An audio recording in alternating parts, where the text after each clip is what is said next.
43 taon.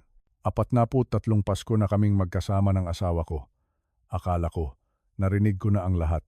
Akala ko, sa edad kong 67, wala nang salita ang kayang bumasag sa puso ko. Pero nagkamali ako. Nangyari ito noong Huwebes ng umaga. Nakaupo kami ni Carmelita sa aming maliit na mesa sa kusina. Tulad ng dati, ang amoy ng kapeng barako ay nasa hangin. Ang sikat ng araw ay tumatama sa aming mga bintana. Isang ordinaryong umaga, hanggang sa nagsalita siya. Hindi siya tumingin sa akin. Ang mga mata niya ay nakatutok sa tasa ng kape na hawak niya. "Andres," sabi niya. Ang boses niya ay kalmado pero may bigat. Napag-usapan na namin ang mga bata at sa tingin namin, mas makakabuti kung hindi ka na muna sasama sa Tagaytay para sa Pasko ngayong taon. Ang tasa ng kape na hawak ko ay biglang nanlamig. Naramdaman ko ang pagtigil ng mundo ko. Anong ibig mong sabihin?" Tanong ko. Halos pabulong. Doon na siya tumingin sa akin. At ang nakita ko sa mga mata niya ay hindi galit, hindi inis, kundi awa. Awa na mas masakit pa sa anumang sigaw. "Andres," ulit niya, na may halong pagod. "Mahirap ka na kasing pakisamahan. Nitong mga nakaraang taon, mahirap." Ang salitang iyon, parang sampal. Isang sampal na hindi mo nakikita, pero ramdam mo hanggang sa kaibuturan ng iyong kaluluwa. Mahirap daw ako pakisamahan. Ako, na nagtrabaho ng 35 taon bilang inhinyero para sa DPWH, para itaguyod ang pamilyang ito. Ako, na nagtayo ng mga tulay at kalsada. Pero hindi na pala kayang bumuo ng koneksyon sa sarili kong pamilya. Paano ako naging mahirap? Tanong ko. Sinusubukang kontrolin ang panginginig ng boses ko. Bumuntong hininga siya. Iyong buntong hininga na kabisado ko na. Iyong tunog ng pagkadismaya. Noong nakaraang buwan, sa kaarawan ni Ana, sinabi mo na ang tattoo ng nobyo niya ay parang sa bilanggo. Noong nakaraang linggo, tinawag mong hindi praktikal ang ideya ni Paulo na magsimula ng podcast, Andres. Pagod na ang mga bata. Pagod na silang maglakad sa paligid mo na parang may mina na sasabog anumang oras. Iyon pala ang mga opinyon ko. Ang mga payo ko na hango sa karanasan ay isa na palang pasanin. Isang abala. Hindi kayo kailanman magiging handa para sa Pasko kung ako ang kasama, dagdag pa niya, na tila binabasa ang nasa isip ko. Gusto lang namin ng isang Pasko na tahimik, payapa. Ibig sabihin, isang Pasko na wala ako. Iyon na ang huling salita, ang hatol. Matapos ang 43 taon, ako ay itinuring na isang istorbo sa sarili kong pamilya. Itinaboy mula sa sarili kong Pasko. Hindi ako sumagot. Hindi ako nakipagtalo. Tumango lang ako ng dahan-dahan, kinuha ang aking tasa at dinala ito sa lababo. Habang naghuhugas, narinig ko siyang tumayo at lumabas ng kusina. Naiwan akong mag-isa. Nakatitig sa aking refleksyon sa bintana. Isang matandang lalaki na may puting buhok, na may mga guhit ng pagod sa mukha. Isang matandang lalaki na bigla na lang naging invisible. Hindi nakikita, pero may isang bagay silang hindi alam habang tinatawag nila akong mahirap pakisamahan.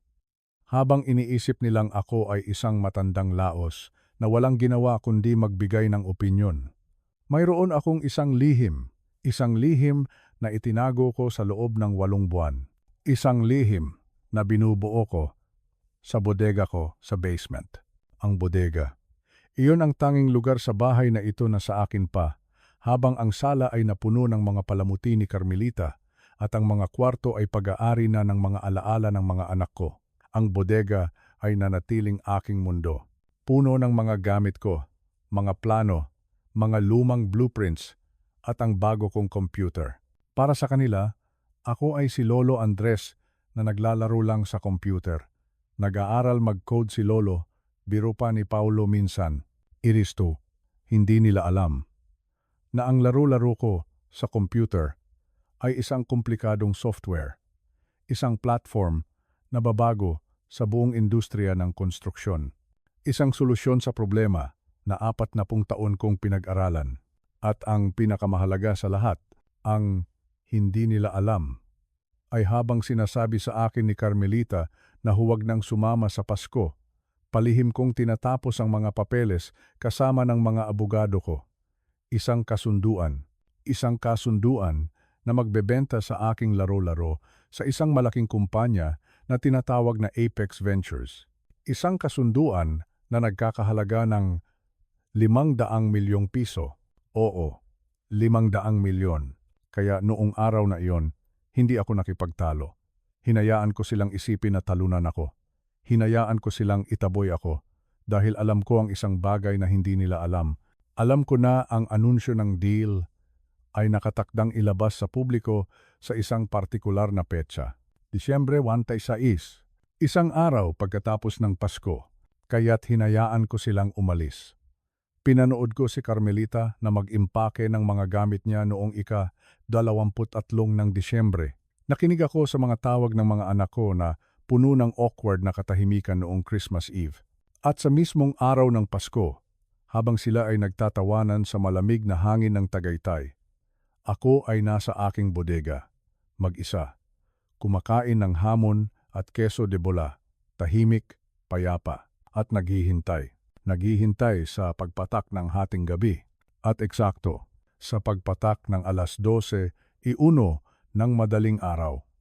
Sa pagpasok ng Disyembre 26, biglang tumunog ang telepono ko. Isang pamilyar na numero, ang anak kong si Paolo.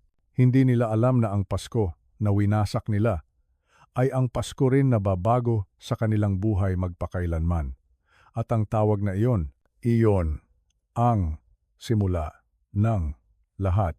Nang umalis si Carmelita noong umagang iyon, matapos niyang ibagsak ang hatol na ako'y hindi nakasama sa Pasko, hindi ako kumibo.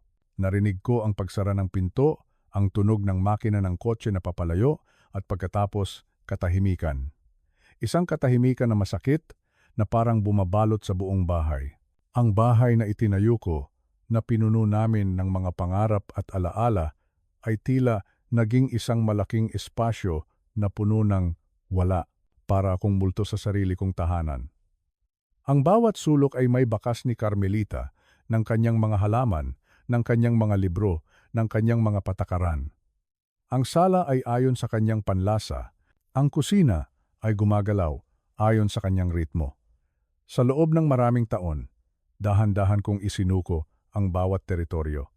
Hindi dahil sa pinilit niya ako, kundi dahil, siguro, iyon ang akala kong tamang gawin. Ang magbigay, ang umayon. Hanggang sa isang araw, nagising na lang ako na wala nang natirang espasyo para sa akin, maliban sa isa. Ang bodega, dahan-dahan akong bumaba sa hagdanan patungo sa basement. Bawat hakbang ay may alingaw-ngaw. Ang hangin dito ay medyo malamig, may amoy ng lumang kahoy, alikabok at kaunting langis mula sa aking mga kagamitan. Ito ang aking kaharian, ang aking santuwaryo. Dito, hindi ako si Andres na mahirap pakisamahan, hindi ako si Lolo na laos. Dito, ako lang, si Andres, ang inhinyero, ang manggagawa, ang lumilikha. Ang bodega ay magulo sa paningin ng iba. May mga nakakalat na tornilyo, mga lumang blueprints na nakarolyo sa isang sulok, isang soldering iron, mga circuit board, at sa gitna ng lahat, ang aking lumang mesa na gawa sa Nara. At sa ibabaw nito, ang aking armas, ang aking bagong pag-asa. Isang makapangyarihang computer na ako mismo ang nag-assemble, piyesa-piyesa. Sa tabi nito ay mga libro tungkol sa Python programming, machine learning, modern construction technology. Umupo ako sa aking silya na umuuga-uga. Tinitigan ko ang monitor.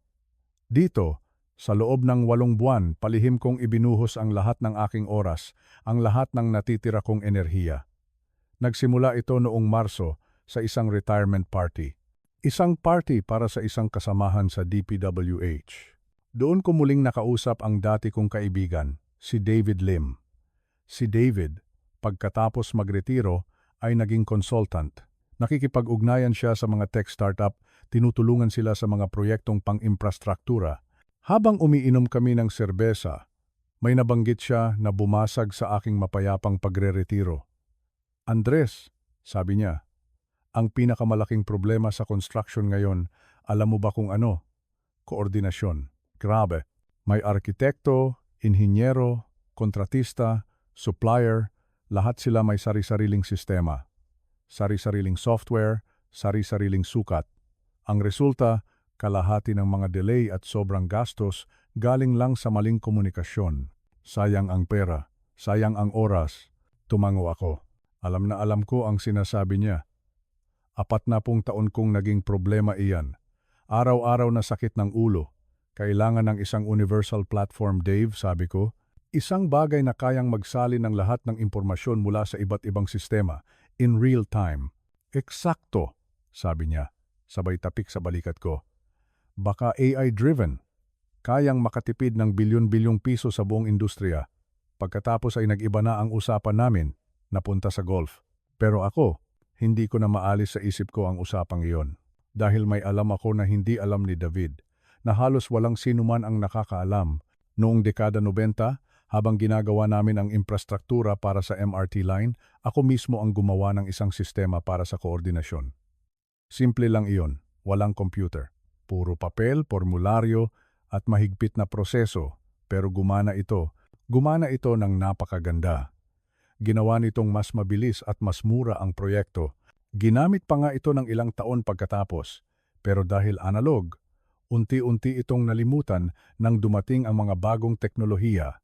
Ngunit ang mga prinsipyo, ang lohika, ang balangkas. Nasa isip ko pa rin, buhay na buhay. Kinagabihan pagkatapos ng party, hindi ako makatulog.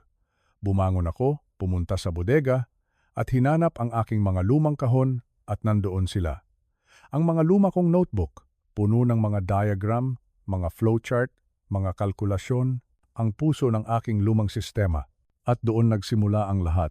Sa gabing iyon, hindi na ako si Andres na retirado. Naging estudyante ako ulit.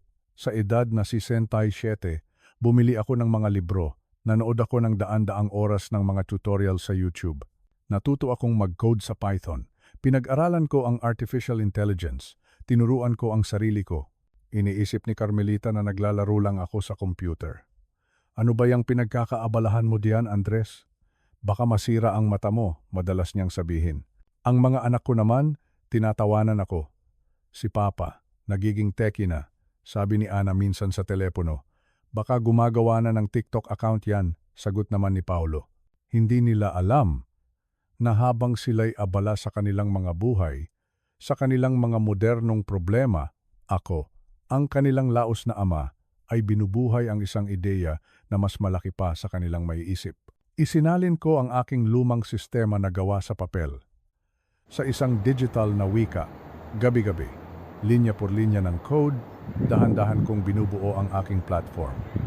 Ang solusyon, noong Nobyembre, pagkatapos ng halos 8 buwan ng walang tulog na mga gabi at walang katapusang pag-aaral, natapos ko ang unang gumaganang prototype.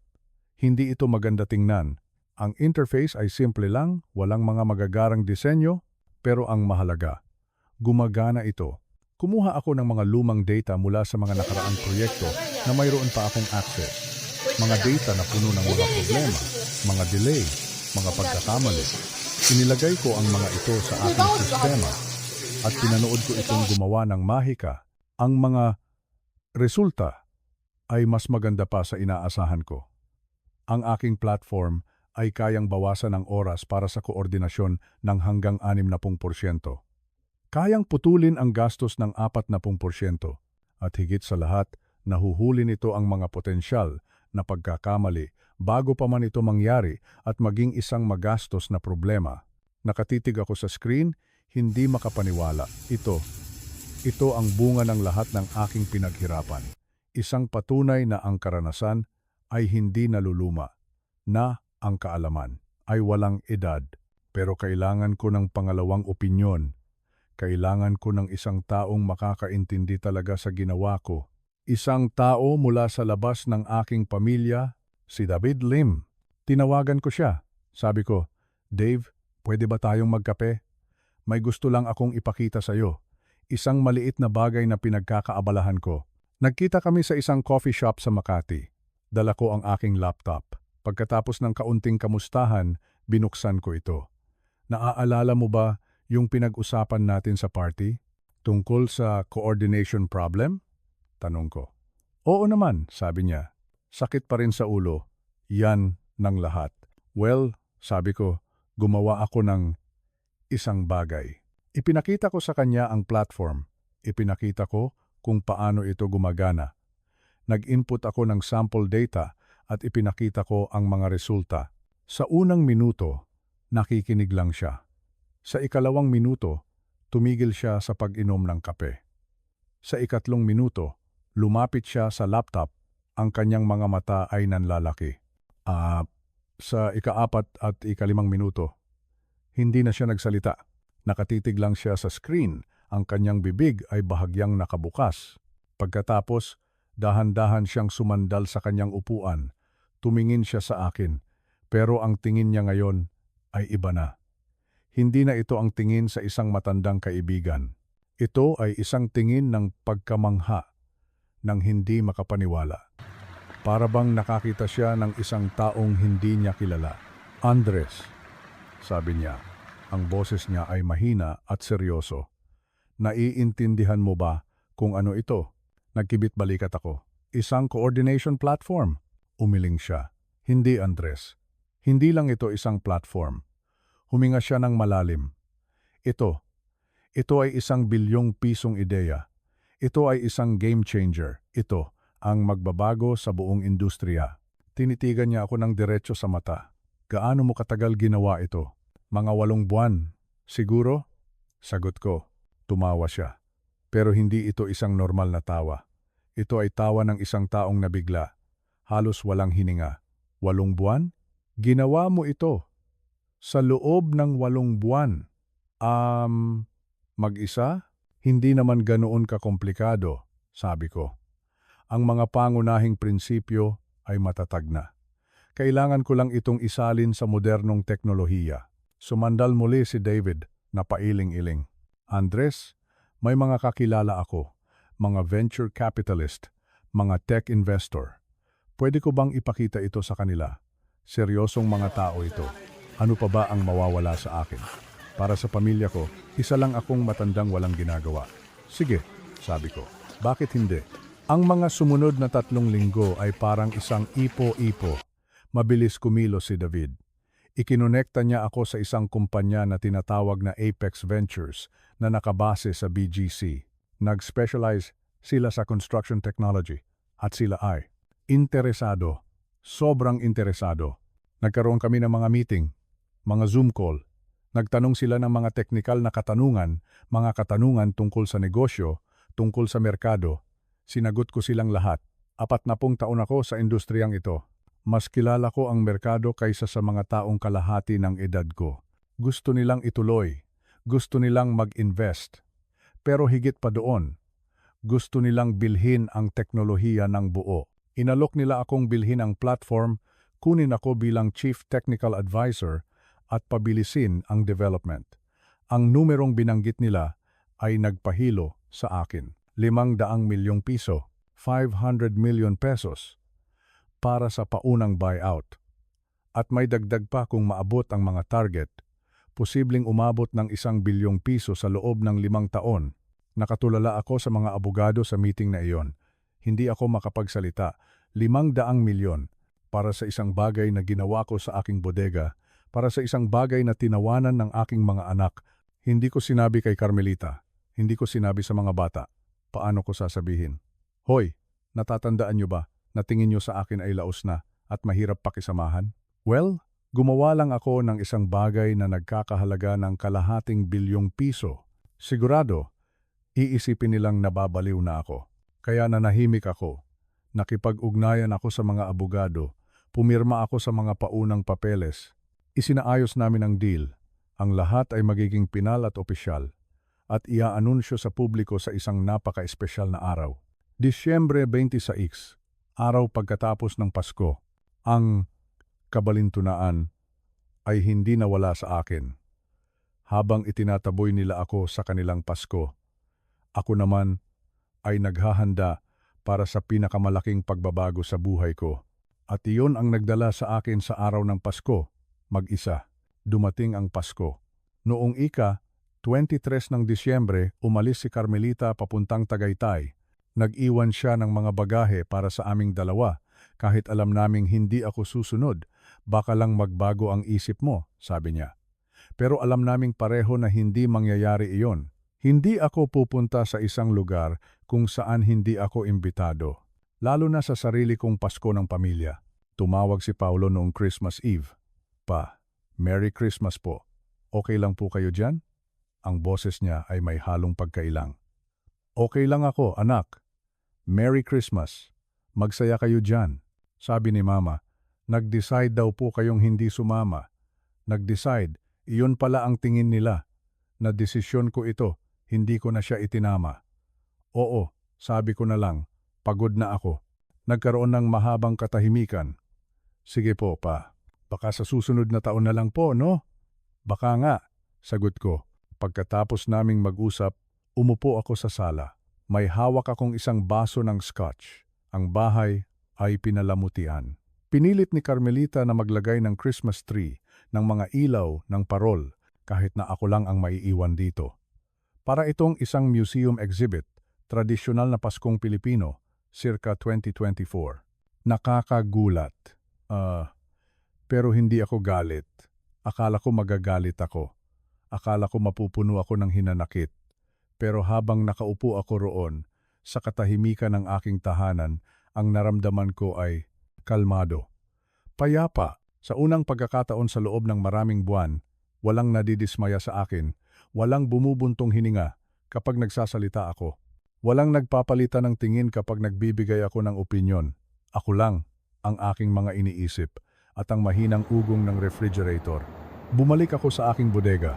Doon ko ginugol ang halos buong araw ng Pasko. May mga ilang teknikal na detalye pa akong kailangang ayusin sa platform. Bukas na isasara ang deal. At gusto kong maging perpekto ang lahat. Bandang tanghali, umakyat ako para gumawa ng sandwich. May natira pang hamon at queso de bola mula sa Noche Buena na hinanda ko para sa sarili ko noong gabi. Kasi tradisyon pa rin. Mahalaga pa rin ang tradisyon. Kahit na ang pamilya ay hindi na. Inalala ko ang mga nakaraang Pasko sa Tagaytay. Ang simoy ng malamig na hangin, ang amoy ng pinetris, ang lechon na inihahanda ni Carmelita, ang ingay ng mga bata habang binubuksan ang kanilang mga regalo, at nitong mga huling taon, ang takbuhan at tawanan ng aking mga apo. Ang lahat ng iyon ay parang isang panaginip na lang ngayon. Isang pelikula na pinapanood ko kung saan ako ay na-edit na palabas. Ngunit sa kabila ng lahat, may kakaibang kapayapaan sa aking pag-iisa. Isang kalayaan. Kalayaan mula sa mga inaasahan ng iba. Kalayaan mula sa panghuhusga. Sa katahimikan na iyon, natagpuan ko muli ang aking sarili. Hindi bilang asawa, hindi bilang ama, hindi bilang lolo, kundi bilang si Andres. Ang tao na may mga pangarap pa rin. Ang tao na may kakayahan pa ring lumikha. Gabi na, natapos ko na ang lahat ng kailangan kong gawin. Isinara ko ang aking laptop, umakyat ako at umupo muli sa sala. Pinatay ang lahat ng ilaw maliban sa mga kumukutitap na ilaw ng Christmas tree. Tumingin ako sa orasan. Ombir, 11 p.m. 2 minuto na lang. Naisip ko sila. Ano kaya ang ginagawa nila ngayon sa Tagaytay? Siguro nagkukwentuhan sila sa tabi ng fireplace. Siguro umiinom sila ng mainit na tsokolate. Masaya kaya sila? Naging mas payapa ba talaga ang Pasko nila ngayong wala ako? Siguro? Ombir. 12 p.m. 1 minuto na lang. Kinuha ko ang aking telepono. Walang mensahe, walang tawag. Okay lang, hindi ko naman inaasahan. 12 a.m. Disyembre 26. Tahimik pa rin. Pero pagkatapos ng 60 segundo, eksaktong 1 a.m., nag-vibrate ang telepono ko. Umilaw ang screen. Isang tawag mula kay Paulo. Ang puso ko ay biglang kumabog ng malakas. Dahan-dahan kong sinagot ang tawag. Hindi pa ako nagsasalita. Pa? Ang boses niya ay nasa kabilang linya. Pero kakaiba. Mataas. Nanginginig. Pa, anong nangyayari? Anong ginawa mo? Hindi pa rin ako sumasagot. Papa, sigaw niya halos pumipiyok. Yung pangalan mo, nasa news. Kakapadala lang ng notification ng GMA News app. Sabi, Andres Reyes, inhinyero mula Maynila, na ibenta ang groundbreaking construction technology platform sa Apex Ventures sa halagang huminto siya. Tila hindi niya kayang basahin ang susunod na mga salita. Sabi dito, 500 million pesos. Sa kabilang linya, narinig ko ang katahimikan. Pagkatapos, isang malalim na paghinga, ang kapayapaan ko ay tapos na. Ang kanilang payapang Pasko ay malapit nang mabasag at ang bagong kabanata ng aking buhay ay ngayon palang magsisimula. Pagkatapos ng tawag ni Paulo, sumunod ang isang bagyo. Hindi na tumigil ang telepono ko. Pagkababa niya, si Ana naman ang tumawag, umiiyak, hindi makapagsalita ng diretso. Pagkatapos niya, si Carmelita, ang boses niya. Hindi ko pa narinig na ganoon dati. Isang halo ng pagkalito, takot, at hindi ko masabi kung ano. Sunod-sunod, mga pinsan, mga dating katrabaho, mga kaibigan na 10 taon ko nang hindi nakakausap, ang telepono ko ay umilaw at nag-vibrate ng walang tigil. Hindi ko sinagot ang karamihan sa kanila. Inilagay ko ito sa silent mode at itinabi. Umupo ako sa dilim, pinapakinggan ang tibok ng aking puso. Ito na. Ang sikreto ay lumabas na. Ang alon ay paparating na at kailangan kong maghanda. Kinabukasan, nagising ako sa sikat ng araw na tumatama sa aking mukha. Nakatulog pala ako sa sofa. Tiningnan ko ang telepono ko. 47 text messages. 12 voicemail. 6 na email. Karamihan galing sa pamilya. Ang iba galing sa mga reporter. Hindi ko sila pinansin. Nagtimpla ako ng kape. Umupo ako sa mesa sa kusina, sa parehong upuan kung saan ilang araw lang ang nakalipas ay sinabihan akong huwag nang sumama sa Pasko. Ngayon, ang katahimikan ay may ibang kahulugan. Hindi na ito katahimikan ng kalungkutan. Ito na ang katahimikan bago ang bagyo. Bandang hapon, may narinig akong kotseng huminto sa labas. Hindi na ako nagulat. Alam kong darating siya. Bumukas ang pinto, si Carmelita, mag-isa. Pumasok siya sa loob, hindi na kumatok. Dala niya ang kanyang mga gamit. Nakatayo lang siya sa may pintuan, nakatingin sa akin. Ang kanyang mukha ay maputla, ang kanyang mga mata ay namumugto. At napansin ko ang suot niya. Isang bagay na pamilyar, isang kulay asul na sweater. Ang sweater na binili ko para sa kanya noong nakaraang Pasko. Ang sweater na pinasalamatan niya pero hindi kailanman isinuot hanggang ngayon. Andres, sabi niya, ang pangalan ko ay parang isang tanong. Carmelita, sagot ko, kalmado. Bakit? Bakit hindi mo sinabi sa akin? Tanong niya. Ang boses niya ay basag. Ang tungkol sa teknolohiya, ang deal, ang pera, ang kahit ano, tinitigan ko siya. Talagang tinitigan ko siya. Hindi bilang asawa ko, kundi bilang isang tao. Kung sinabi ko ba, tanong ko ng dahan-dahan. Kung sinabi ko sa iyo, 8 buwan na ang nakalipas na nag-aaral akong mag-code, makikinig ka ba?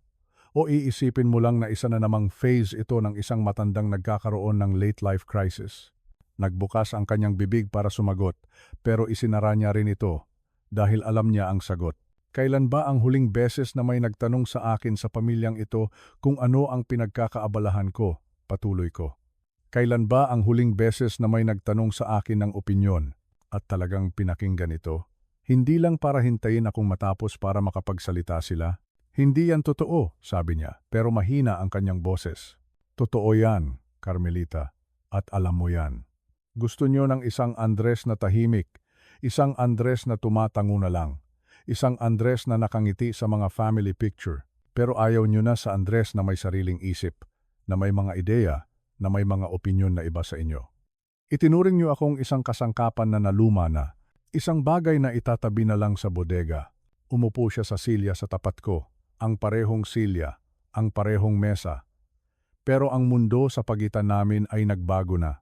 Nagsisisi ang mga bata, sabi niya. Alam ko. Gusto nilang humingi ng tawad. Hindi ako sumagot. Nagsimula siyang umiyak, hindi malakas. Tahimik lang na mga luha ang dumadaloy sa kanyang mga pisngi. Hindi ko alam, Andres. Hindi ko alam na ganyan na pala ang nararamdaman mo. Akala ko masaya ka. Kontento. Kontento ako noon, Carmelita. Pero ang pagiging kontento ay iba sa pagiging buo. Kinuha niyo sa akin ang pagkakataong maging buo. Ang ginawa ko sa bodega, iyon ang pagbuo ko muli sa aking sarili. Mag-isa. Ang pag-uusap na iyon ay simula pa lang. Simula ng mahabang paglalakbay. Isang paglalakbay na hindi ko alam kung saan hahantong. Pero isang bagay ang sigurado ako. Ang Andres na umupo sa mesang iyon ay hindi na ang parehong Andres na umalis dito ilang araw na ang nakalipas. Ang matandang mahirap pakisamahan ay wala na. Ang kaharap nila ngayon ay isang taong nagkakahalaga ng 500 milyong piso at higit sa lahat, isang taong natutunan muli ang sarili niyang halaga at hinding-hindi na niya hahayaang may bumaliwala dito ulit. Ang pag-uusap namin ni Carmelita sa kusina ay naputol nang may marinig kaming mga yabag sa labas, sinundan ng sunod-sunod na katok sa pinto. Hindi na ito isang magalang na katok. Ito ay may halong pagmamadali at kaba. Alam naming pareho kung sino iyon. Tumayo si Carmelita, pinunasan ang kanyang mga luha at binuksan ang pinto. Sina Paolo at Ana. Magkasama. Ang itsura nila ay parang hindi sila natulog. Namumutla si Paolo, habang si Ana naman ay may maitim na bilog sa ilalim ng kanyang mga mata. Halatang nagmamadali silang bumiyahe mula Tagaytay. Pumasok sila sa sala at tumayo roon, tila mga tinedyer na nahuling gumawa ng kasalanan. Nakatingin sila sa sahig, sa dingding, kahit saan, wag lang sa akin. Unang nagsalita si Paolo. Ang boses niya ay paos. Kailangan po naming humingi ng tawad. Maraming tawad pa, dagdag ni Ana. Ang kanyang boses ay nanginginig. Tinitigan ko lang sila. Hinintay ko. Dahil ang salitang tawad ay madaling sabihin. Pero ang dahilan sa likod nito, iyon ang mas mahalaga. Nagpatuloy si Paolo, hirap na hirap sa pagbuo ng mga salita. Kami po, ang trato namin sa inyo. Parang hindi na kayo mahalaga. Parang ang mga karanasan nyo, ang kaalaman nyo, ay luma na. Wala nang silbi. At nagkamali po kami. Sobrang mali. Yung ginawa mo pa, sabi naman ni Ana, hindi ka panipaniwala. Binasa ko online. Sinasabi sa mga artikulo na babaguhin ito ang construction. Tinawag pa nga ito ng isang journalist na the most innovative solution to come out of the Philippines in the last decade. Wala akong pakialam sa sinasabi ng mga journalist, sabi ko. Ang boses ko ay matatag at malamig. Natahimik sila. Tila nabigla sa sagot ko. Si Paolo ang unang nakabawi. Kung ganoon po pa, ano po ang mahalaga sa inyo? Tumingin ako sa kanilang dalawa, sa mga mukha ng mga anak na pinalaki ko. Ang mahalaga sa akin, sabi ko, ay ang marespeto. Hindi dahil kumita ako ng pera, kundi dahil ako ang ama ninyo. Dahil nabuhay ako ng 67 na taon sa mundong ito at baka naman may alam akong ilang bagay na sulit pakinggan. Tumango silang pareho, nakayuko. Ang mahalaga sa akin, patuloy ko, ay ang maging bahagi ng isang pamilya na pinapahalagahan ako dahil sa kung sino ako, hindi dahil sa kung sino ang gusto nilang maging ako. Ang mahalaga sa akin ay magkaroon ng mga usapan kung saan ang opinyon ko ay hindi automatikong binabalewala dahil lang matanda na ako o dahil hindi ko naiintindihan ang social media o dahil natatandaan ko pa kung ano ang nangyari noong huling may nag-uso ng mga scheme na tulad ng cryptocurrency. Hindi po tungkol sa cryptocurrency yung podcast, pabulong na sabi ni Paolo. Tungkol po sa investment strategies. Tungkol iyon sa cryptocurrency, mariin kong sabi. Isang maliit na ngiti ang sumilay sa labi niya, sa kabila ng tensyon. Sige na nga po, medyo. Tungkol nga po sa cryptocurrency. Humakbang si Ana. Pwede po ba tayong magsimula ulit? Hindi para kalimutan ang lahat, kundi para subukang maging mas mabuti? Ito na. Ang tanong na nagkakahalaga ng 500 milyong piso. Depende, sagot ko. Tumingin ako sa kanila, isa-isa. Diretso sa kanilang mga mata. Nandito ba kayo dahil nirerespeto niyo na ako? O nandito kayo dahil bigla akong nagkakahalaga ng kalahating bilyong piso? Ang tanong ay tumama sa kanila na parang kidlat. Nakita ko ang sakit sa kanilang mga mukha. Si Paolo, sa kanyang pagiging prangka, ang sumagot. Pareho po, sabi niya. At pagkatapos ay dali-daling idinugtong nang makita ang reaksyon sa mukha ko. Ang ibig ko pong sabihin, oo, yung pera. Yung pera ang gumising sa amin sa katotohanan na naging mga hangal kami. Pero hindi ibig sabihin na mali kami sa pag-amin na mga hangal kami. Nagkamali po kami, Pa. At kung ito ang kinailangan para magising kami, kung kinailangan na maging laman ka ng balita para makita namin ang halaga mo. Kung gayon, nagpapasalamat ako na nangyari ito. Kahit na ikinahihiya ko na kinailangan pa, may katapatan sa kanyang mga salita. Isang masakit na katapatan. At iyon ay pinahalagahan ko. Ito ang kailangan ko, sabi ko. Ang aking boses ay naglalaman na ng awtoridad na matagal nang nawala. Kailangan ko ng espasyo. Oras para mag-isip. Oras para alamin kung ano ang gusto ko sa mga natitirang taon ng buhay ko na baka umabot pa ng 20 taon kung papalarin. Hindi ako nangangako ng kahit ano tungkol sa mga family dinner o mga bakasyon sa Tagaytay o pagpapanggap na ayos lang ang lahat kung hindi naman. Patas po yan, mahinang sabi ni Ana. At dagdag ko, kung bubuuin natin itong muli, dapat ito ay totoo. Hindi lang dahil lahat ay nagiging mabait dahil nakokonsensya sila o dahil iniisip nilang isusulat ko sila sa aking huling habilin. Nakita kong napangiwi si Paulo sa huling sinabi ko. Deserve po namin yan, sabi niya. Oo, sang-ayon ko, deserve nyo nga. Nanatili pa sila ng isang oras. Isang oras ng awkward na pag-uusap. Mga pangako ang binitawan. Mga intensyon ang inilahad. Pero sa edad kong ito, natutunan ko na ang mga intensyon ay walang kwenta kung walang kasamang aksyon. Nang umalis sila, naiwan kaming muli ni Carmelita sa sala. Ang bahay ay mas tahimik kaysa dati. Pero sa pagkakataong ito, hindi ito ang katahimikan ng kalungkutan o ng kapayapaan. Ito ang katahimikan ng isang battlefield. Pagkatapos ng unang bugso ng labanan. Ang giyera ay hindi pa tapos. Sa katunayan, ito ay ngayon palang magsisimula. Ang mga linggo pagkatapos ng Pasko ay kakaiba. Ang kwento tungkol sa pagbenta ko ng platform ay naging national news. Nakatanggap ako ng mga request para sa interview mula sa mga business magazine, mga tech podcast, at may tumawag pa nga mula sa isang sikat na business reality show na nagtatanong kung interesado akong maging guest advisor. Tinanggihan ko ang karamihan sa kanila. Hindi ako interesado na maging sikat. Ang gusto ko lang ay magtrabaho. Inasikaso ako ng Apex Ventures.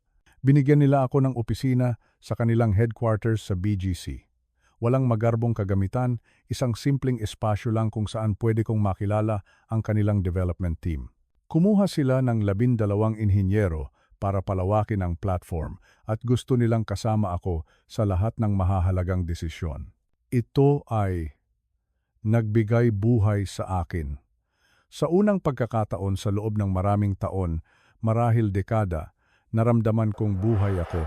Mayroon akong layunin na higit pa sa pag-iral lang.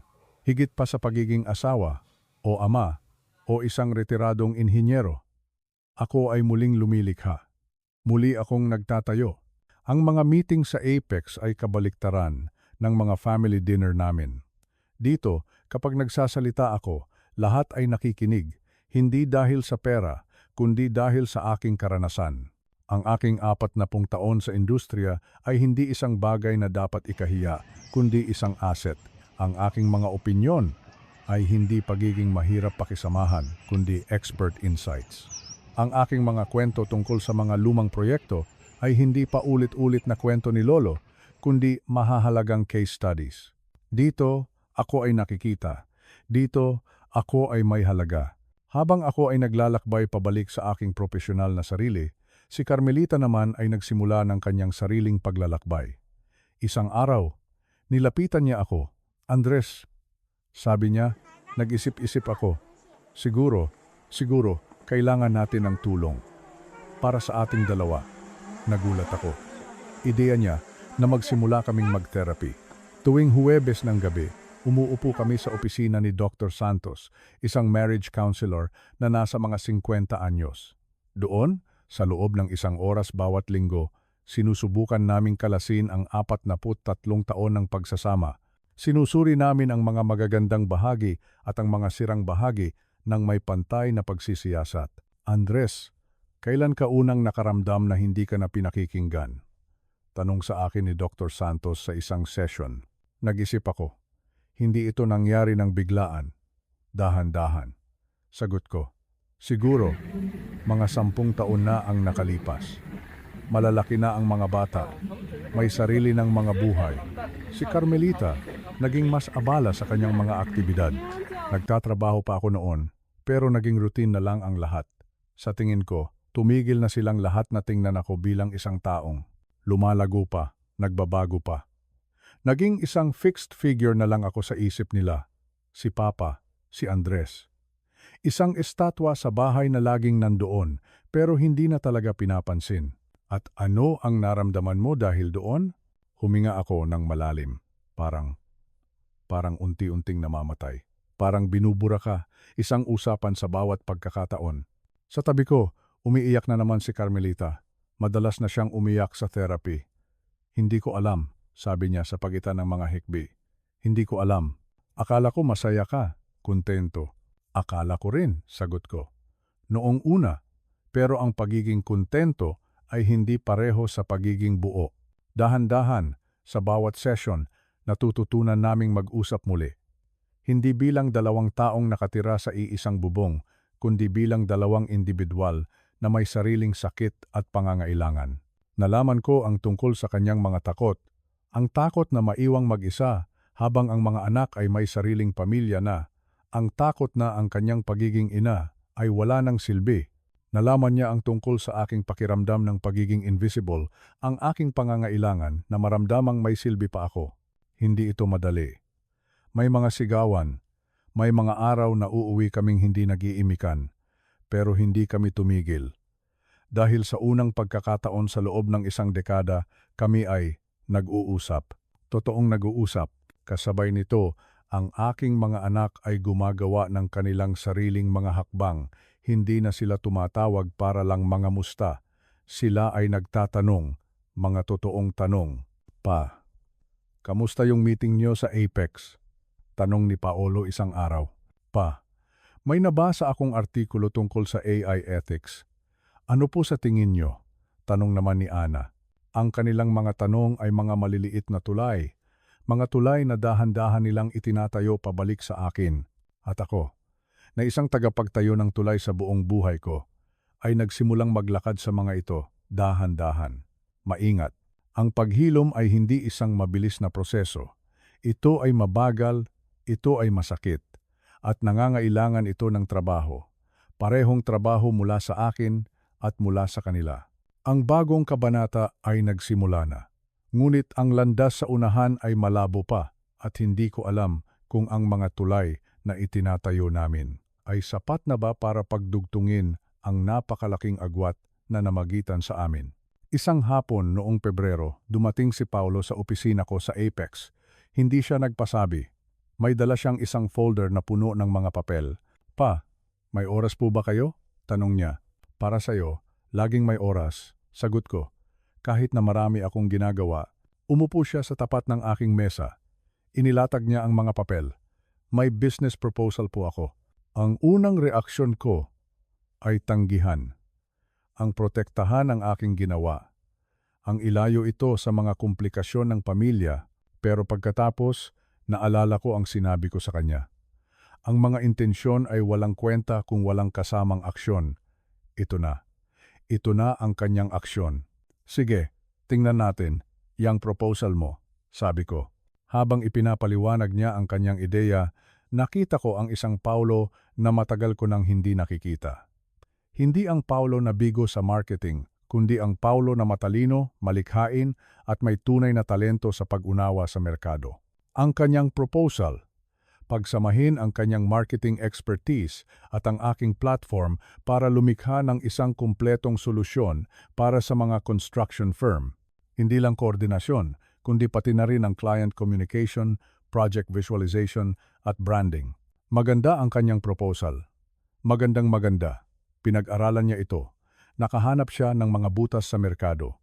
Gumawa siya ng mga financial projection. Hindi na lang ito isang ideya, isa na itong plano. Pa, ano po sa tingin niyo? Tanong niya. May halong kaba. Imbes na sabihing, hindi yan praktikal o may butas ang plano mo dito, ang sinabi ko ay, may potensyal ito, anak, pero kailangan pa nating pag-aralan. Trabahuhin natin ito. ng magkasama. Nakita ko ang luhang namuo sa kanyang mga mata. Mabilis niya itong pinunasan. Salamat po pa. Sa sumunod na 3 buwan, magkasama kaming nagtrabaho sa proposal. Gabi-gabi, pagkatapos ng trabaho ko sa Apex, nagkikita kami. Sa proseso, muli kong natuklasan ang aking anak. Natuklasan ko na kaya pala niyang makinig. Talagang makinig. Hindi lang naghihintay ng kanyang pagkakataon para magsalita. At siya naman, natuklasan niya na ang kanyang matandang ama ay may mga ideya pa rin na moderno at may kabuluhan. Noong Mayo, iprinesenta namin ang ideya sa board ng Apex. Nagustuhan nila, sobra. Kinuha nila si Paulo bilang consultant.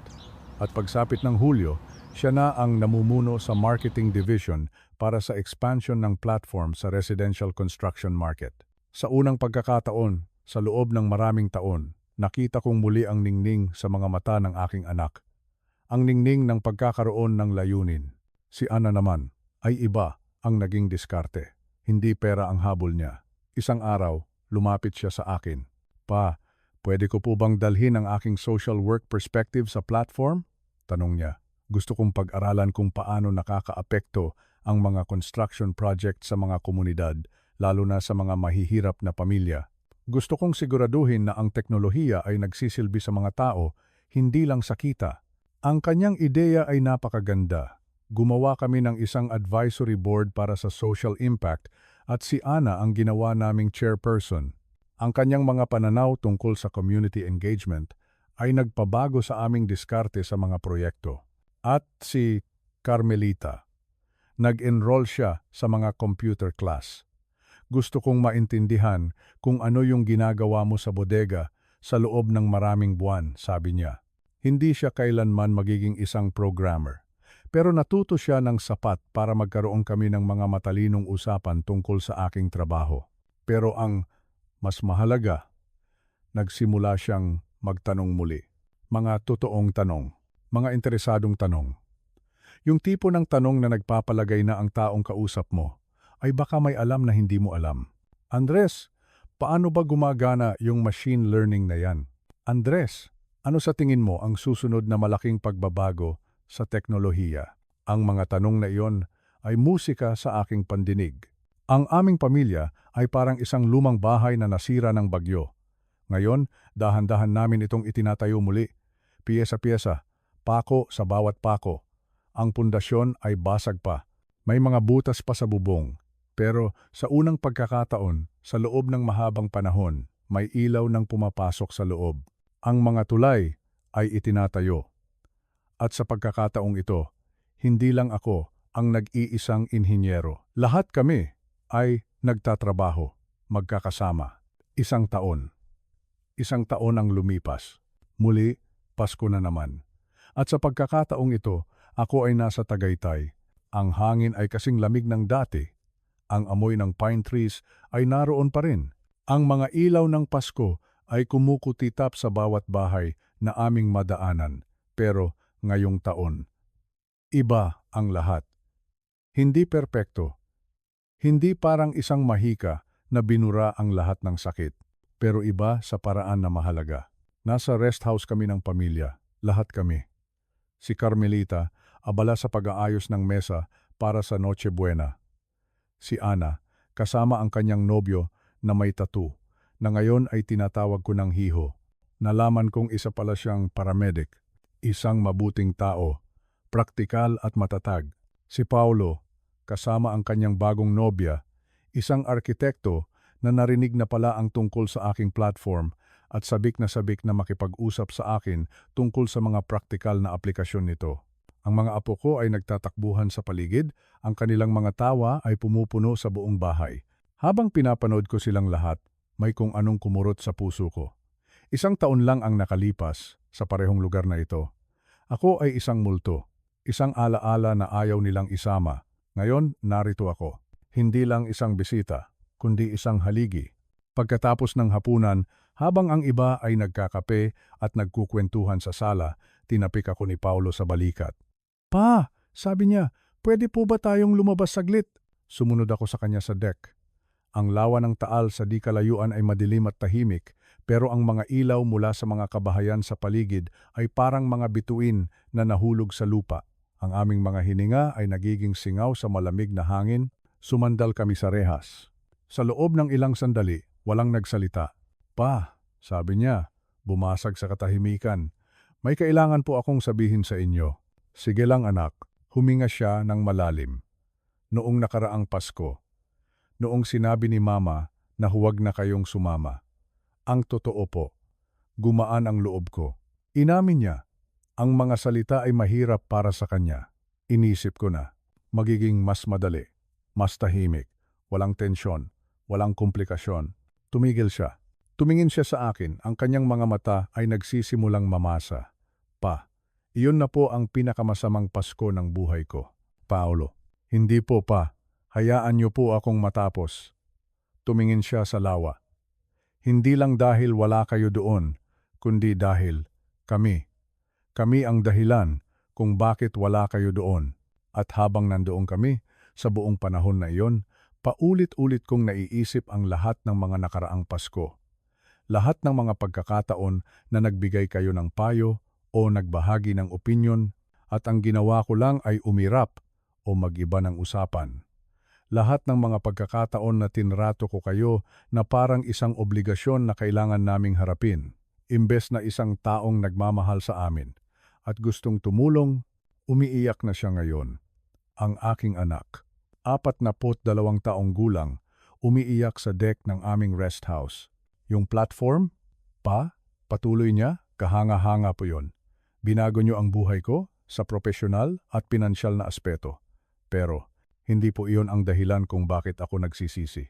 Tumingin siya sa akin ng diretso. Nagsisisi ako dahil kahit na hindi niyo ginawa ang platform na iyon, kahit na nanatili na lang kayong retirado at nagkumpuni ng mga gamit sa bodega, kahit na nabuhay na lang kayo ng simple, karapat-dapat pa rin kayo sa mas mabuti kaysa sa ibinigay namin. Wala na akong masabi, hinila ko siya papalapit at niyakap, ang aking malaking anak. Sumubsob siya sa aking balikat at humagulgol, tulad ng ginagawa niya noong bata pa siya at nadadapa. Pinapatawad na kita anak, sabi ko. Pero higit pa riyan, proud ako sa iyo.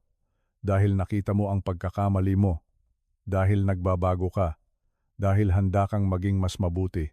Kumalas siya sa yakap, pinunasan ang kanyang mga luha. Masaya po ba kayo pa? Ngayon, sa lahat ng nangyari, nag-isip ako, ang platform, ang pera, ang pagkilala, ang paghilom ng pamilya, lahat ng iyon ay mabuti, mahalaga. Pero ang tunay na sagot ay mas simple. Hindi na ako invisible, sabi ko. Iyon ang nagpapasaya sa akin, ang makita. Tumango siya, nauunawaan ng lahat. Mula sa bintana, nakita ko si Carmelita na tumatawa kasama si Ana. Ang mga ilaw ng Christmas tree ay sumasalamin sa mga baso ng alak. Mukha itong isang commercial, isang perpektong larawan ng pagsasama ng pamilya. Pero hindi ito perpekto, ito ay totoo. Magulo, komplikado, at naghihilom pa rin mula sa mga sugat na malalim. Pero totoo. At iyon natutunan ko ay mas mahalaga kaysa sa anumang halaga na kayang ialok ng Apex Ventures. Kinagabihan, pagkatapos matulog ng lahat, umupo ako sa tabi ng fireplace. Bukas ang aking laptop, may bago akong proyekto, mga paunang ideya pa lang. Isang extension ng platform na maaaring magpabago sa infrastructure maintenance na kayang hulaan ang mga problema bago pa sila maging kritikal. Wala pa akong pinagsasabihan. Siguro sasabihin ko. Siguro hindi.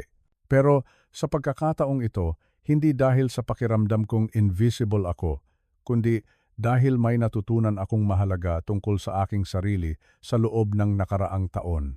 Hindi ko kailangan ng pagpapatunay mula sa labas para malaman na mahalaga ang aking ginagawa. Hindi ko kailangan ng permiso ni Numan para magpatuloy na lumago, matuto at lumikha. Sa edad na 68, ako ay. Ngayon pa lang nagsisimula, nag-vibrate ang telepono ko. Isang text mula kay David Lim. Nakita ko na ang quarterly numbers. Ang platform mo ay lumalampas sa lahat ng projection. Nakagawa ka ng isang bagay na espesyal, Andres. Maligayang Pasko. Ngumiti ako at isinantabi ang telepono. Ang apoy sa fireplace ay lumalagutok. Ang niebe, ang malamig na hamog, ay bumabalot sa labas ng bintana. Sa itaas, ang aking pamilya ay natutulog, komportable sa isang bahay na muntik nang mawala sa akin ng tuluyan. Pero narito pa rin ako. Nagtatrabaho pa rin, nagtatayo pa rin, pinapatunayan pa rin na ang salitang laos ay isang salitang hindi angkop para sa isang taong tumatangging tumigil sa paglago. At iyon, naisip ko, habang isinasara ko ang aking laptop at naghahanda ng matulog, iyon ang tunay na tagumpay. Hindi ang pera, hindi ang pagkilala, hindi kahit ang paghilom ng pamilya, ang tagumpay ay ang malaman na ginugol ko ang 68 taon para maging isang taong karapat-dapat pakinggan. At sa wakas, natutunan ko ring maniwala dito.